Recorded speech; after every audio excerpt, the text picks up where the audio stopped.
Amen. Praise the Lord. At sa oras pong ito, tayo po'y darako na sa pinakamahalagang bahagi ng programa na kung saan po ang pag-aaral at pakikinig po ng banal na salita ng ating mahal na Panginoon na dadalhin po sa atin ng ating beloved Olden Preacher, beloved Brother Boy Kaluya. Amen. Amen. Purihin po ang ating pinakamamahal na Panginoon. God bless you sa ating beloved MC, beloved Brother Pao. Mga minamahal, nagpapaabot po ako ng pagbati sa lahat po ng mga minamahal po natin mga kapatid sa ating pinakamamahal na Panginoon, sa lahat po ng mga webcast viewers, Luzon, Visayas, Mindanao. Kumusta na po kayo at maligayang panonood at pakikinig po sa inyo. Gayun din, maminamahal mga kapatiran natin sa Bayong Dagat. Kumusta na po kayo dyan? At nagpapaabot din po akong dobleng paggalang sa aming minamahal at ginagalang ni Evangelista Wilde Estrada Almeda, the entire prophet of our loving God, our beloved pastor. Gandi sa lahat ng mga beloved children, the Almeda family, sa mga apo, at sa mga manugang ng ating beloved pastor. At patuloy po namin inaalala ang mga hindi malilimutang aral ng ating beloved assistant pastor Lina C. Almeda at ang pinakamataas na pagsamba, pagpupuri, pagluwalhati, pagdakila ay para sa ating dakilang Diyos natin pinaglilingkuran. Kaya hindi maminamahal tayo po panandali ang manalangin upang minsan pa maunawaan po natin ang kanyang mga banal na salita. Manalangin po tayo mga minamahal. Dakila't mapagpala po naming Ama Diyos na makapangyarihan sa lahat. Malapano, minsan pa po kami humingi ng kapatawaran sa aming mga pagkukulang, sa aming mga kamalian, sa lahat ng aming mga kasalanan sa isip, nabanggit ang aming mga labi. Malapanginoon, patawarin mo po kami, gawin mo kami karapat dapat magdala ng banal at sagradong salita. Malapanginoon, minsan pa pahiram mo ang aming mga labi na maging pagpapala sa mga minamahal namin mga kababayan, mga kapatiran na nakikinig. Bigyan mo sila ng pananampalataya, alang-alang sa kanilang kagalingan at kaligtasan ng mga kaluluwa, dakilang Diyos. At aming sinasaway lahat ng gawa ng kalaban, demons of unbelief and doubts, demons of hindrances, we bind up our darkness in Jesus' name. Amen and amen. Maminamahal, kailibogsan natin ang ating dalawang pambungad na talata dito sa Proverbs 10:24 at sa Philippians chapter 2 verse 2. Kaya hindi basahin natin.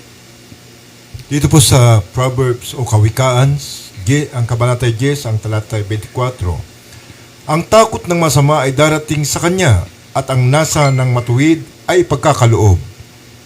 Philippians. Dito sa Philippians chapter 2 verse 2, ay lubusin ninyo ang aking katuwaan upang kayo'y mga kaisa na pag-iisip, magtaglay ng isa ring pag-ibig, na mga kaisa ng akala at isa lamang pag-iisip. Amen. Amen. Maminamahal ang ating pong paksa, pamamagatan po nating the desire of the disciples. Ang mitiin ng mga disipulo. Dito po sa banal na kasulatan, maminamahal ang ibig sabihin ng disciples. Ito po ay learner, believer, and follower of Christ. Sila po maminamahal ay mananampalataya, tagasunod, at learner, ibig sabihin natututo ng mga salita ng ating pinakamamahal na Panginoon. Alam mo dito po sa banal na kasulatan, maminamahal, ang mga tunay na Kristiyano, ang tawag po dyan ay disciples. At ang pagiging Kristiyano, mga minamahal, hindi po yung tayo po ay minulat sa ating kinagisnang reliyon, tayo po ay disipulo na, hindi po. Tayo Kristiyano na, hindi po. Sa Bible, sabi po ng John chapter 8 verse 31, if you continue in my word, then are you my disciples indeed. Kung tayo'y mananatili sa salita ng mahal na Panginoon, ay tunay nga na tayo'y mga alagad. Paano tayo magiging Kristiyano? Paano tayo magiging alagad kung wala naman tayong alam sa salita ng Diyos? At lalo tigit, maminamahal, hindi naman tayo nananatili sa kanyang salita. Dito po sa banal na kasulatan, mga minamahal, ay makikita nyo po na bilang mga mananampalataya, nais ng ating pinakamamahal na Panginoon na malubos ang kanyang kagalakan, malubos ang kanyang katuwaan para sa atin, na magkaroon tayo ng isang pag-iisip, magtaglay tayo ng isang pag-ibig, magkaisa tayo ng akala at isa lamang pag-iisip. Sabi po ng nabasa natin sa Philippians chapter 2 verse 2. Kaya nga maminamahal, dito po sa tatalakayin po natin, makikita po natin dito yung mga desire ng mga tunay na mga disipulo, mga mitiin ng mga tunay na mga alagad ng ating pinakamamahal na Panginoong Jesucristo o tunay na mga Kristiyano. Ha? Alam nyo, mga minamahal, gusto ng ating pinakamamahal na Panginoon na ipagkalob sa atin yung ninanasa ng ating mga puso. Sabi, the desire of the righteous shall be granted. Gusto niya, mga minamahal, ipagkalob sa atin yung desire, yung nasa ng ating mga puso. Ha? Sapagkat, mga minamahal, sabi, dito nalulubos yung katuwaan ng ating pinakamamahal na Panginoon. Kaya nga bilang mga disipulo, bilang mga mananampalataya, o mga tunay na Kristiyano, mga minamahal, nais ng ating mahal na Panginoon, dapat iisa lamang po ang laman ng ating pag-iisip. Iisa lamang po, mga minamahal, ang ating akala, at iisa lamang po, mga minamahal, ang diwa ng ating mga puso. Ito po yung magkaisa tayo sa pag-ibig. Dito po sa mga talatang babasahin po natin, mga minamahal, makikita mo yung mga desire ng mga disipulo, ng mga disciple of Christ, the 12 disciple of Christ. Makikita nyo po, mga minamahal, kung ano po yung kanilang personal question and desire. Yung the disciples have some personal question and desire. Ito yung gusto nilang mangyari sa buhay nila. At tandaan nyo, mga minamahal, sabi nga ng banal na kasulatan, the desire of the righteous shall be granted. Ipagkakaloob yan ng ating mahal na Panginoon. Kung ang nasa ng masama, maminamahal, yung kinakatakutan ng masama, sabi, ang takot ng masama ay dumarating sa kanila. Kung ang takot ng masama ay dumarating sa kanila, yung kapahamakan, yung kamatayan, at higit sa lahat, yung kaparusahan. Tayo namang matuwid, maminamahal, baligtad. Sabi ng Biblia, yung matuwid na nasa natin, ipagkakalob sa atin. Kaya napakalaki ng pagkakaiba natin sa mga masasama. Tayo po ang mitiin ng ating puso, ipinagkakalob ng ating mahal na Panginoon, ang mga masasamang taong di naglilingkod sa Diyos, kung alin yung kanilang kinakatakutan, yung kamatayan, yung kapahamakan, at higit sa lahat, mga minamahal, yung kahatulan, ay darating po sa kanila yan. Dito po matutunghayan po natin, maminamahal, yung mga iba't ibang mga desire ng mga apostol na dapat maging desire din natin bilang mga disciples of Christ, bilang mga ganap na Kristiyano. Tingnan po natin kung ano yung desire ni Apostol Pedro. Maminamahal, basahin po natin John chapter 13 verse 36 up to 38. Ito po yung bagong mananampalataya pa lamang si Apostol Pedro dito. Hindi pa po siya pastor ng church. Siya bagong mananampalataya lamang dito. Basahin po natin John 13 verse 36 up to 38. Dito po sa aklat po ng Juan, ang kabanatay 13, ang talatay 36 hanggang 38. Sinabi sa kanya ni Simon Pedro, Panginoon, saan ka paroroon? Sumagot si Jesus, sa paroroonan ko ay hindi ka makasunod sa akin ngayon, ngunit pagkatapos ay makakasunod ka. 37, sinabi sa kanya ni Pedro, Panginoon, bakit hindi ako makakasunod sa iyo ngayon? Ang aking buhay ay ibibigay ko dahil sa iyo. 38, sumagot si Jesus, ang buhay mo bagay iyong ibibigay dahil sa akin? Katotohanan sinasabi ko sa iyo, hindi titilaok ang manok hanggang ikailan mo akong may katlo. Amen. Mga minamahal, dito po ang desire ni Apostle Peter. The desire of Peter is to follow Jesus. To follow Jesus now.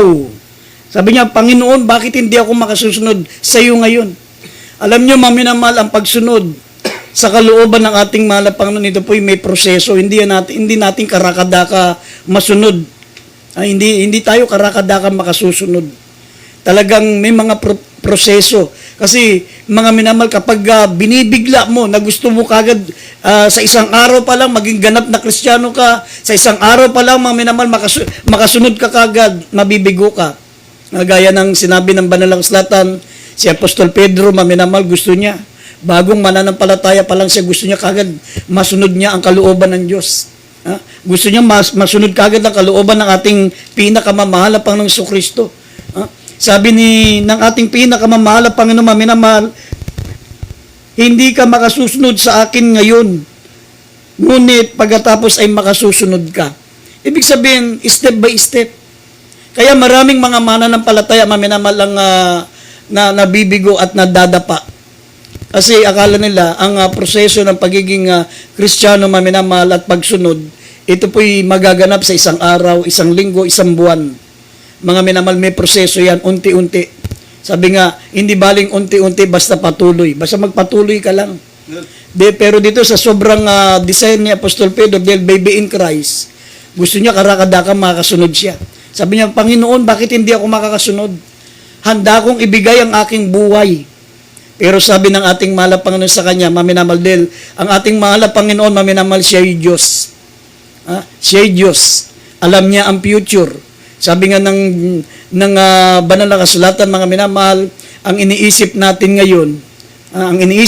ngayon, ay alam na ng mahal na Panginoon. 10 years from now, 20 years from now, 40 years from now, o ilang taon man, mula ngayon, alam na ng mahal na Panginoon. Sapagkat ang ating Diyos na pinaglilingkuran, siya'y tunay na Diyos. Sabi nga ng John chapter 2, verse 24 and 25, hindi na natin kinakailangan sabihin ang laman ng ating isip o ang laman ng ating puso sapagkat nakikilala niya lahat ng tao. Kilala niya tayo. Kaya nga, ang ating mahal na Panginoon si Kristo, hindi po siya karaniwang tao. Siya po'y Diyos na nagkatawang tao. Kaya alam niya, maminamahal, hindi pa siya ipinagkakaila ng ating Apostol Pedro. Sabi niya, katotohanan sinabi mong kaya mong ibigay ang buhay mo sa akin, pero sinabi niya, katotohanan sinasabi ko sa iyo na sabi rito, hindi titilaok ang manok hanggang ikaila mo ako ng makatlo. Mga minamahal, pagkatapos noon, paglipas ng 3 taon, nangyari sa kanya. Kaya nga, maminamahal, isang napakagandang desire yung makasunod po tayo, pero hindi po talaga karakadaka yan. Hindi yan natin masusunod sa loob lamang ng isang araw, isang linggo, isang taon, hindi. May mga proseso yan. Sabi, hindi tayo makakasunod ngayon.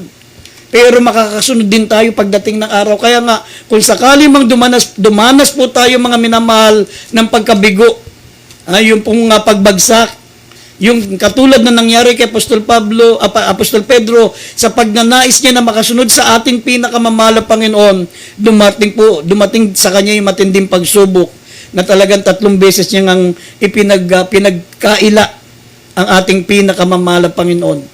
3 beses. Kung ano yung sinabi ng ating mahal na Panginoon sa Kristo, maminamal, ganun ang nangyari sa kanya. Pero sabi nga ng banal na kasulatan, sinabi ng mahal na Panginoon, hindi ka makasusunod ngayon, pero makasusunod ka pagdating ng araw. Sabi rito, maminamal, basahin po natin itong banal na kasulatan dito sa 1 John chapter 5 verse 3, o dito sa isunod natin itong Proverbs 24 verse 16. Dito po sa aklat po ng 1 John chapter 5 verse 3, sapagkat ito ang pag-ibig sa Diyos na ating tuparin ang kanyang mga utos at ang kanyang mga utos ay hindi mabibigat. Amen. Dito po sa Kawikaan, Kabanata 24, ang talatay 16, sapagkat ang matuwid ay nabubuwal na makapito at bumabangon uli, ngunit ang masama ay nabubuwal sa kasakunaan. Amen. Amen. Yan po, maminamahal, ang kagandahan sa ating mga mananampalataya, sa ating mga disipulo, sa ating mga tunay na Kristiyano. Mga minamahal, hindi po karakadakan na makasunod tayo sa isang saglit, pero sabi ng Biblia, mga minamahal, little by little, from glory to glory. Sabi ng banal na kasulatan, makakasunod din tayo. Ang kagandahan sa atin, babagsak po tayo, pero hindi tayo lubusang mapapahiga. Sabi, ibabangon tayo ng ating mahal na Panginoon. Sabi, ang matuwid ay 7 beses bumabagsak, ngunit ibinabangon sila ng ating pinakamamahal na Panginoon. Huwag tayong malungkot, maminamal, kung hindi tayo nakasunod ngayon. Huwag tayong malungkot, maminamal, kung nakaranas tayo ng pagkabagsak bilang mananampalataya ng ilang beses. Tandaan po natin, maminamahal, habang tayo po'y may desire na makasunod, sabi ng ating pinakamamahal na Panginoon, ngunit makasusunod ka rin pagdating ng panahon. Ito po ang pinaka-importante, mga minamal, na maging desire natin bilang mga anak ng Diyos. Sinabi ng banal na kasulatan sa John chapter 10 verse 27 and 28, dinirinig ng aking mga tupa ang aking tinig, at sila'y nakikilala ko, at sila'y nagsisisunod sa akin. At sila'y bibigyan ko ng walang hanggang buhay, kailanman ay hindi sila malilipol at hindi sila aagawin ng sinuman sa aking mga kamay. Mga minamal, ang tunay na tupa ng Diyos, ang tunay na mga mananampalataya ang sabi ng Biblia, meron siyang desire. Unang-una, pakinggan ang salita ng Diyos. At pangalawa, sabi, yung sumunod, gaya ng desire ni Apostol Pedro. Ang mga taong hindi desire, mga minamahal, sumunod, hindi yan nakikinig ng salita ng Diyos. Ha? Kung sa pakikinig pa lang, wala kang mitiin, wala kang desire na makinig, lalong hindi mo desire ang sumunod. Dahil sabi ng John chapter 8, kung idadagdag natin John 8:47, sabi ng Biblia, ang sa Diyos ay nakikinig ng salita ng Diyos. Ngunit, hindi kayo sa Diyos sapagkat hindi nyo pinakikinggan ang aking mga salita. Basahin natin yung mga talata. John 8:47 at John 10:27 and 28. Dito po sa Juan ang kabanata 8, ang talatay 47. Ang sa Diyos ay nakikinig ng salita ng mga salita ng Diyos. Dahil dito hindi nyo dinirinig sapagkat kayo'y hindi sa Diyos. Dito sa John chapter 10 verse 27 up to 28, dinirinig ng aking mga tupa ang aking tinig at sila'y aking nakikilala. At sila'y nagsisunod sa akin, 28, at sila'y binibigyan ko ng walang hanggang buhay at kailanmay hindi sila malilipol at hindi sila aagawin ng sinuman sa aking kamay. Amen. Kaya nga, maminamahal, pagkatapos na nakaranas ng pagkabigo, pagkabagsak, pagsuway si Apostol Pedro, naranasan niya, maminamahal, na siya'y tumalikod. Naranasan niyang nabigo sa pagsunod, mga minamahal. Pero pinangako ng ating mahal na Panginoon, hindi ka makasusunod ngayon, ngunit makasusunod ka pagdating ng araw. Dumating yung punto, maminamahal, na nung siya po ay pinatawad ng ating pinakamamahal na Panginoon, siya na po, maminamahal, ang pinakamasugid na tagasunod ng ating mahal na Panginoong Jesucristo. Siya po, maminamahal, ay naging unang pastor ng unang iglesia. Siya ang inilagay ng mahal na Panginoon na pastor ng unang iglesia. Bakit? Sapagkat maminamahal, sa kabila ng kanyang pagkabigo, sa kabila ng kanyang pagbagsak, sa kabila ng kanyang pagsuway, mga minamahal, at pagtatwa sa ating pinakamamahal na Panginoon, mga minamahal, nangyari yung sinabi ng ating mahal na Panginoon na ikaw ay makasusunod pagdating ng araw. Siya po, maminamahal, ang nakasunod sa utos ng ating pinakamamahal na Panginoon. Sa Kanya ipinagkatiwala ang unang iglesia ng ating mahal na Panginoon. At dito po, pangalawa, maminamahal, yung desire ni Tomas. The desire of Tomas, ang sabi, is to know the way of heaven. Maraming mga tao ngayon, maminamahal, ang hindi nila pinag-iinteresan malaman ang daan patungo sa langit. Ang iba, nakukontento na lamang sila sa kanilang kinagisnan. Kung ano yung kanilang kinamulatan, kung ano yung kanilang itinuro ng kalamang magulang, mga minamahal. Pero ito pong si Tomas, mga minamahal, ang desire niya, malaman ang tunay na daan patungo sa langit. Kaya maraming napapahamak, sabi ng Biblia, makitid at malapad ang daan patungo sa kapamakan. Ngunit, mga minamahal, ang daan ng buhay ay makitid. Makitid at makitid ang daan patungo sa buhay. Konti ang nakasusumpong nito, ngunit maluwag at malapad ang daan patungo sa kapamakan, marami ang nakakasumpong yun. Marami ang napapahamak sapagkat maraming mga tao ngayon, maminamahal, gustong pumunta sa langit, pero hindi muna nila inaalam kung saan ang daan, kung ano ang daan, at sino ang daan. Sabi rito, maminamahal, basahin po natin, the desire of Tomas is to know the way of heaven. Basahin po natin ang John chapter 14 verse 1 up to 5. Dito po sa aklat po ng Juan, ang kabanata 14, ang talatay 1 hanggang 5. Huwag mga gulmilihanan ang inyong puso. Magsisampalataya kayo sa Diyos, magsisampalataya naman kayo sa akin. Sa bahay ng aking ama ay maraming tahanan. Kundi gayon ay sinasabi ko sa inyo, sapagkat ako'y paroroon upang ipaghanda ko kayo ng dakong kalalagyan. 3, at kung ako'y pumaroon at kayo'y may paghanda ng kalalagyan, ay muling paparito ako at kayo'y tatanggapin ko sa aking sarili, upang kung saan ako naroroon, kayo naman ay dumoon. 4, at kung saan ako paroroon, ay nalalaman ninyo ang daan. Sa 5, sinabi sa kanya ni Tomas, Panginoon, hindi namin nalalaman kung saan ka paroroon. Paano ngang malalaman namin ang daan? Amen. Ito ang desire, maminamahal, ni Tomas. Ang sabi, the desire of Thomas is to know the way of heaven. Maraming mga gustong pumasok sa langit pero hindi nila alam ang daan. Hindi nila tinitiyak kung saan ang daan. Sabi ng Biblia, maminamahal sa Kawikaan, Kapitulo 14, talatang 12, may daan na tila matuwid sa tao, ngunit ang dulo nito'y kapamakan. Sabi ng Mateo 7:13 hanggang 14, malapad at maluwag ang daan patungo sa kapamakan. Ngunit makitid at makipot ang daan patungo sa buhay, kaunti ang nakasusumpong nito. Pero sabi, ang daan ng kapamakan, malapad at maluwag ang daan sa kapamakan, marami ang nakakasumpong nito. Mas marami po ang mapapahamak. Sapagkat maraming tao po, maminamahal, gustong pumasok sa langit, pero hindi nila inaalam yung daan. Hindi nila tinitiyak, maminamahal, kung sino ang daan, ano ang daan, mga minamahal, at ano ang tamang daan. Sapagkat, mga minamahal, hindi nila inaalam ang salita ng Diyos. Maraming mga taong naniniwala ngayon, mga minamahal, na mayroong iba't ibang daan. Ang mga iba't ibang reliyon ay, sabi, iba-iba ang paraan ng pagsamba, iba-iba ang paraan ng pagtawag sa Diyos, iba-iba ang paraan ng tradisyon o ginagawang paraan para paglingkuran ng Diyos. Ngunit, sabi, yan ay iba't ibang daan, pero iisa rin daw ang patutunguhan. Hindi po totoo yan. Sapagat sa Biblia, iisa lamang po ang daan. Wala na pong ibang daan, mga minamahal. Iisa lang ang daan. Hindi tayo pwedeng lumipat sa ibang daan. At lalong hindi tayo pwedeng pumunta sa tinatawag, mga minamahal, na dating daan.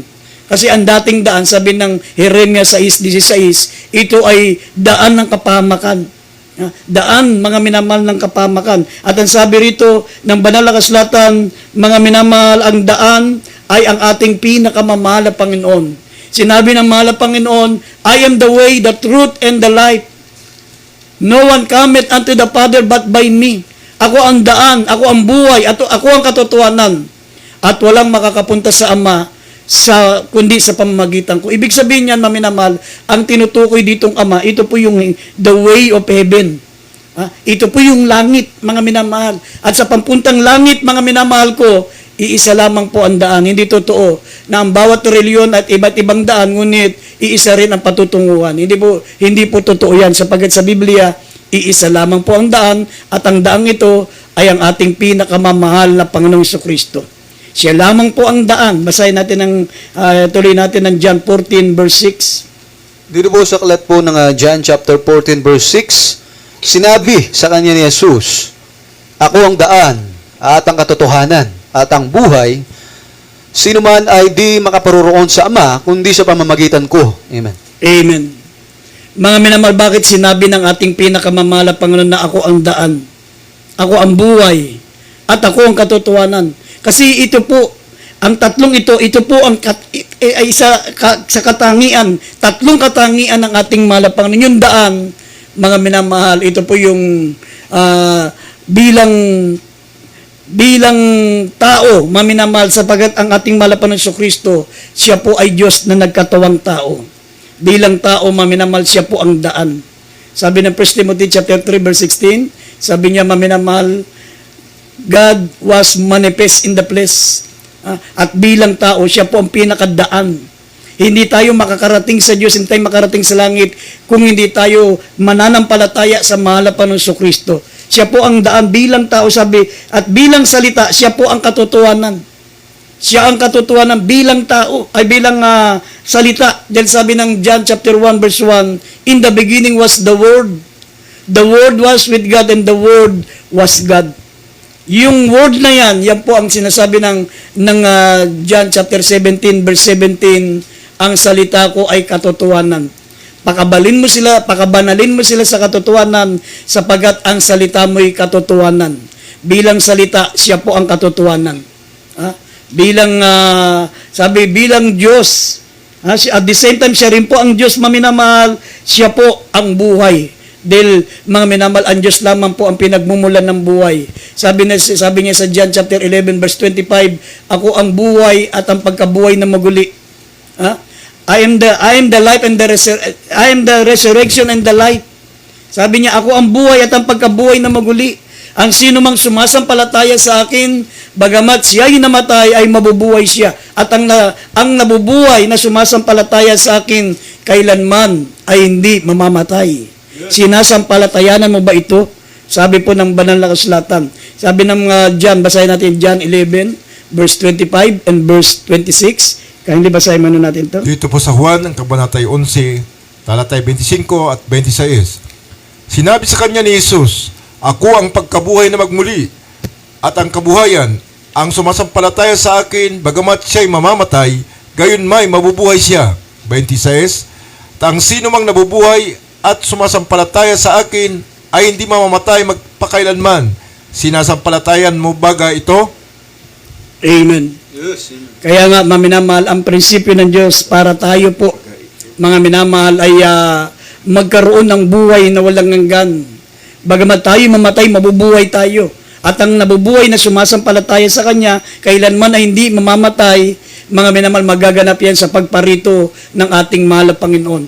Sinabi ng Biblia, sa pagparito ng ating mahal na Panginoon, tutunog ang trompeta. Ang pakakak ng Diyos. At ang sabi, ang mga namatay na mananampalataya ang unang bubuhayin. At sila'y babaguhin at sila'y sa Panginoon magpakailanman. At tayo mga natitira na nabubuhay, tayo po mga minamahal ay babaguhin at tayo po isasapiling ng mahal na Panginoon magpakailan paman. Magaganap po ang sinabi ng banal na kasulatan na sinabi ng mahal na Panginoon na ako ang buhay at ang pagkabuhay na maguli. Ang sino man sumasampalataya sa akin bagamat namatay ay mabubuhay siya, at ang sumasampalataya na nabubuhay ay kailanman hindi na makakakita ng kamatayan. Yan po, mga minamahal. Kaya maraming mga tao gustong pumasok sa langit pero hindi nila alam ang daan. At bakit hindi nila alam ang daan? Mga minamahal, wala silang desire na alamin ang daan. Pero maminamahal si Tomas, ang sabi niya, Panginoon, hindi namin alam ang daan. Ituro mo sa amin ang daan. Mga minamahal, yan po ang desire ni Tomas. Malaman niya ang tamang daan. Kasi maraming tao, mga minamahal, ayaw nila ng makitid, ayaw nila ng makipot, gusto nila yung comfort zone. Gusto nila yung komportable sila, madaling makapasok, walang bawal. Pwedeng manigarilyo, pwedeng mambabae, pwedeng minom ng alak, pwede mga minamal na mamuhay sa kalayawan, at the same time naglilingkod sa Diyos. Pero ang daan patungo sa langit, sabi daan ng kabanalan. Daan ng kabanalan, sabi ng Isaiah 35 verse 8, hindi po pwedeng pumasok diyan mga minamal ang mga makasalanan. Sabi po rito, basahin po natin ng Isaiah 35 verse 8. Dito po sa kalat po ng Isaiah chapter 35 verse 8, at magkakaroon doon ng isang lansangan at ng isang daan, at tatawagin ng daan ng kabanalan. Ang marumi ay hindi daraan doon, kundi magiging sa kanyang bayan. Ang mga palalakad na tao, oo, maging ang mga mangmang ay hindi mga liligaw roon. Amen. Maging ang mga mangmang hindi maliligaw doon, yung mga walang alam sa salita ng Diyos. Kung gusto mong malaman ang daan, maminamahal, kinakailangan alamin mo ang salita ng Diyos. Sinabi ng Galatia chapter 3 verse 24, ang salita ng Diyos ang tagapagturo sa atin upang iatid tayo kay Kristo. Upang iatid tayo sa harapan ng Diyos.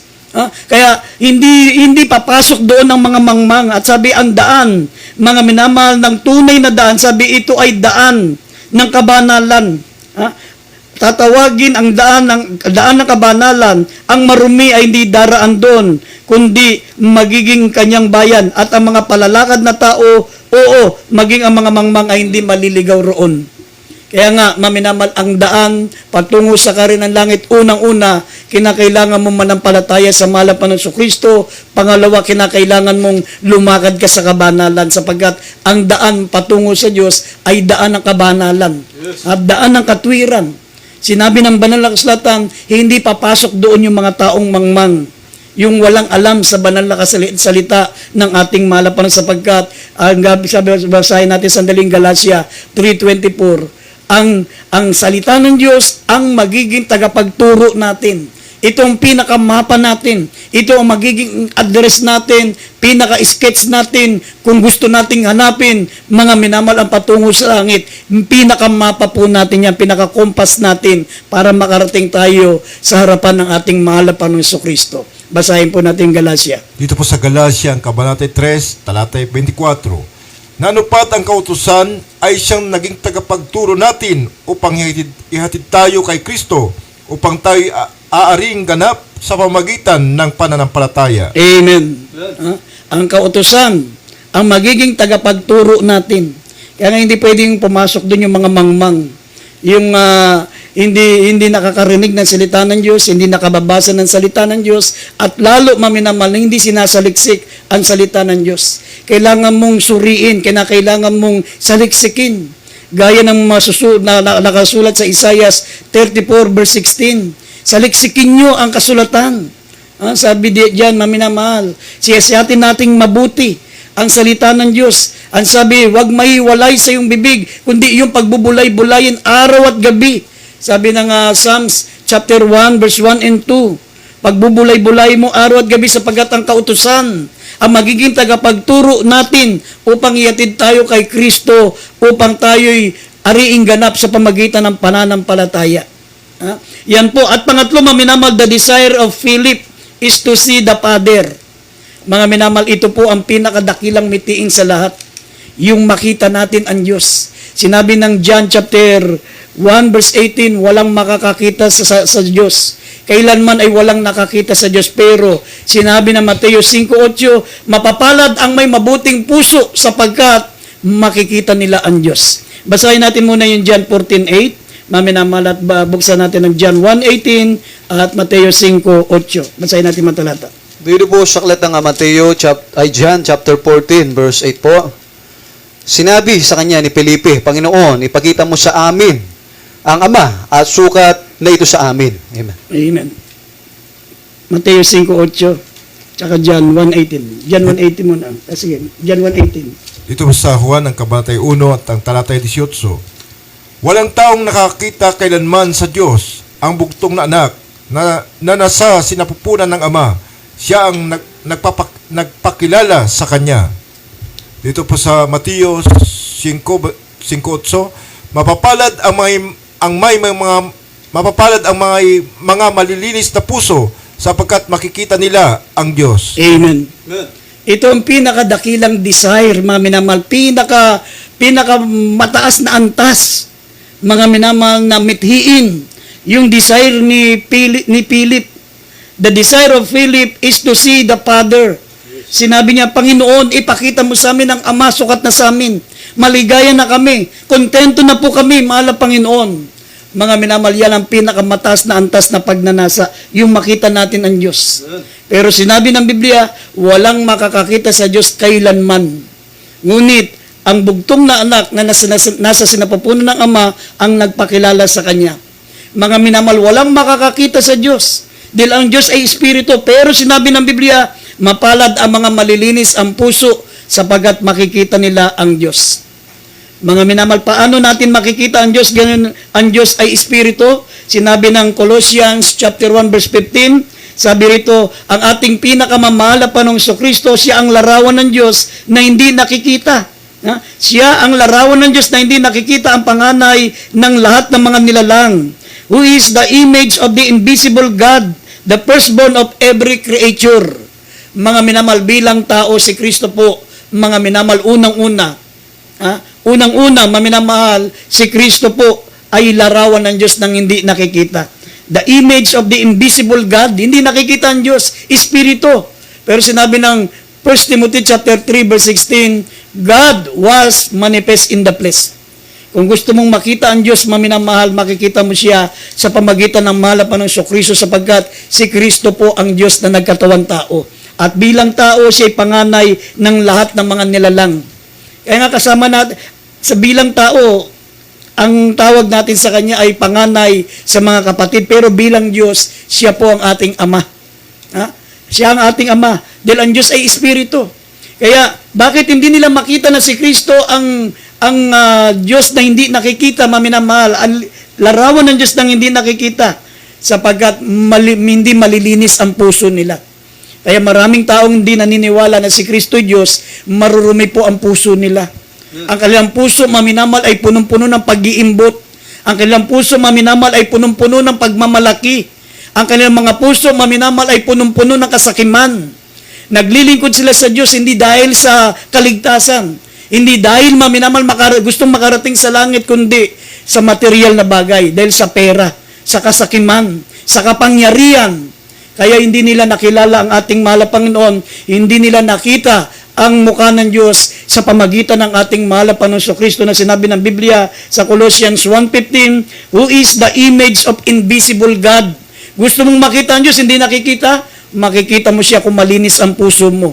Pero, sabi rito sa 2 Corinthians chapter 4, verse 3 and 4, sa mga mapapahamak, maminamahal, ay hindi sila sumampalataya, natatakloban ng Ebanghelyo sapagkat mga minamahal, sila po ay hindi sumampalataya, mga minamahal, sa Ebanghelyo na sabi sa ating mahal na Panginoon Kristo na siyang larawan ng Diyos. Basahin natin, 2 Corinthians chapter 4, verse 3 and verse 4. Dito po sa aklat po ng 2 Corinthians chapter 4 verse 3 up to 4, at kung ang aming ebanghelyo ay natatakluban pa, ay may talokbong sa mga napapahamak, na binulag ng Diyos ng sanglibutan ito ang mga pag-iisip ng mga hindi nagsisisampalataya upang sa kanila huwag sumilang ang kaliwanagan ng ebanghelyo ng kalwalatian ni Kristo na siyang larawan ng Diyos. Amen. Si Kristo po ang larawan ng Diyos. Ibig sabihin, si Kristo Diyos na nagkatawan tao. Ang Diyos ay Espiritu, hindi mo siya makikita, pero sa pamagitan ng mahal na Panginoon Kristo, makikita mo ang mukha ng Diyos. Bakit hindi sila sumasampalataya? Una-una, sila ay marumi ang puso. Pag malinis ang puso mo, makikita mo ang mukha ng Diyos sa pamagitan ng mahal na Panginoon Kristo. Gaya ng sinabi rito sa 1 Timothy chapter 6 verse 14 up to 16, darating ang araw, maminamal, ang Diyos, ang ating mahal na Panginoon Kristo, ay siya po, maminamal, ay magpapakita sa atin. Siya ay magpapakita sa atin bilang, sabi rito, siya ay ipapahayag na tanging makapangyarihang hari ng mga hari, Panginoon ng mga Panginoon. Sabi na walang kamatayan, nananahan sa liwanag at hindi nalapitan at hindi nakita ng sino man tao, ni makikita man, sumakanya nawa ang kapurihan, pag-aaring walang hanggan, siya nawa. Ibig sabihin, mga minamahal, pagparito ng ating mahal na Panginoon, hindi na siya karaniwang tao na gaya ng paniniwala ng mga taong hindi naniniwala na si Kristo ay Diyos. Mahayag siya, maminamal, na tanging makapangyarihang hari ng mga hari, Panginoon ng mga Panginoon, Diyos na hindi nakikita, ni hindi nalapitan. Kasi yung nalapitan nila, yung nakausap nila, yun yung pagkakatawang tao niya. Nagkatawang tao siya, maminamahal. Basahin natin ang 1 Timoteo 6:14 hanggang 16. Dito po sa unang Timoteo, ang kabanata 6, talatay 14 hanggang 16. Natuparin mo ang utos na walang dungis, walang kapintasan, hanggang sa pagpapakita ng ating Panginoong Hesukristo. 15, na sa kanyang kapanahunan ay ipahahayag siya na mapalad ang tanging makapangyarihang hari ng mga hari at Panginoon ng mga Panginoon. 16, na siya lamang ang walang kamatayan, na nananahan sa liwanag, na di malapitan, na di nakita ng sinumang tao o makikita man, subaka niya nawa ang kapurihan at paghaharing walang hanggan, siya nawa. Amen.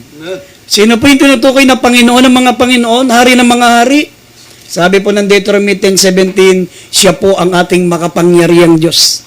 Sa pagpapahayag ng mahal na Panginoon Kristo, makikilala siya ng mga taong ang tingin sa Kanya ay tao lang. Makikilala siya ng lahat ng mga taong ang tingin sa Kanya ay propeta lang. Makikilala na siya ang tanging Diyos na makapangyarihan sa lahat. Hari ng mga hari, Panginoon ng mga Panginoon na hindi nakita at hindi nalapitan. Yung panahon na siya ay nagkatawang tao, yun po, mga minamahal, nung nagkatawang tao siya. Kaya nga sinabi ko sa inyo, mga minamahal, makikilala nyo at makikita nyo ang mukha ng Diyos kung malilinis ang inyong puso.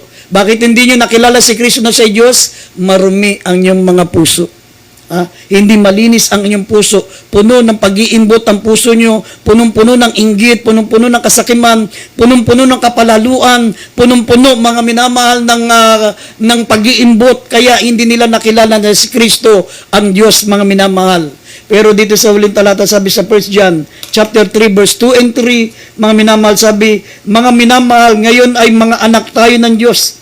At hindi pa nahayag kung magiging ano tayo. At malalaman natin kung mahayag siya, ay magiging katulad niya tayo sapagkat makikita natin siyang gaya ng ating sarili. Darating ang araw, mga minamahal, lahat ng mga malilinis ang puso, makikita natin siya gaya ng ating sarili sapagkat sabi rito, ang sino mang mayroong pag-asang ito ay naglilinis ng kanyang sarili gaya naman niyang malinis. Kailangan mayroon kang malinis na puso para makita mo ang mukha ng Diyos sa pamagitan ng ating mahal na Panginoong Jesucristo. Kaya sa gabing ito, mga minamahal, buksan niyo po yung mga puso, tanggapin yung ating mahal na Panginoon bilang tagapagligtas. Diyos, sa tari ng iyong buhay, mga minamahal, sumampalataya po kayo upang kayo'y maligtas. Sinabi ko nga po sa inyo, hindi nyo na kinakailang maglubalob sa kasalanan upang kayo'y mapahamak at mapunta sa impyerno. Yung hindi mo lang sampalatayanan na si Kristo'y Diyos, pupunta ka na sa walang hanggang kaparusahan sa impyerno. Kaya tanggapin mo ang ating malapang bilang sariling tagapagligtas, sumunod kayo sa panalangin, maminamal. Sabihin niyo pong katagang ito, dakilang Ama sa langit, ako po isang makasalanan. Malapanginoon, patawarin mo po ako. Bigyan mo po ako ng may tiin, Malapanginoon, na makilala kita ng lubusan. Linisin mo po ang aking puso, Malapanginoon. Tinatanggap kita bilang aking tagapagligtas. Diyos, sa tari ng aking buhay, iligtas mo po ako, sampun ng aking mamahal sa buhay, sa makapangyarihang pangalan ni Jesus. In Jesus' name, amen and amen.